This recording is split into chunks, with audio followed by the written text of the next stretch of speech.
তৃণমূলের কি পরিকল্পনা ছিল এর পেছনে, কারণ আমি তৃণমূলের নামটা এই জন্যই বলছি যে ইতিমধ্যেই গত 5-6 দিন থেকে বিভিন্ন জায়গায় জনসভায় প্রকাশ্য মাইকে তারা নানান ধরনের উক্তি করেছেন। যেমন একটি উক্তি করেছেন এই বরানগরের আলমবাজারে, তারা বলেছেন যে তবলু বড় ভালো লোক, কিন্তু কি আর করা যাবে, উনি এতটাই অসুস্থ যে হাসপাতালে ভর্তি হয়ে গেছেন, আইসিইউতে আছেন, সুতরাং আপনারা দেখবেন যত বাই ইলেকশন না হয় সেরকম ভাবে আপনারা চিন্তা ভাবনা করবেন, ভোট দেবেন।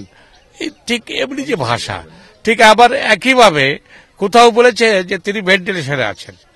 এই তৃণমূলের নেতারাই তারা বক্তৃতায় বলেছে যে তিনি ভেন্টিলেশনে আছেন, তিনি হসপিটালে ভর্তি আছেন এবং তার অবস্থা খুব সঙ্গীন।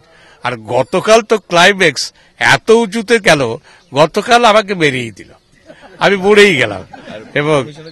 এবং সেই জন্যই বলছি আমরা এই বিষয়টা যদিও খুব হালকা এবং এটা একটা আমি বলি নিচু এবং কুরুচিপূর্ণ মনোভাবের পরিচয়, যারাই করে থাকুক যেভাবেই করে থাকুক, কিন্তু আমরা এই বিষয়টাকে আমরা নির্বাচন কমিশনকে জানাচ্ছি এবং আমার ইলেকশন এজেন্ট কুমার চ্যাটার্জি তাকে দায়িত্ব দেওয়া হয়েছে। গতকাল তিনি তার ড্রাফটও করেছেন, বোধহয় আজকে নির্বাচন কমিশনকে এই বিষয়টা দেবেন যে এই যে অপপ্রচার, এই অপপ্রচারও এক ধরনের কিন্তু ক্রিমিনাল অফেন্স।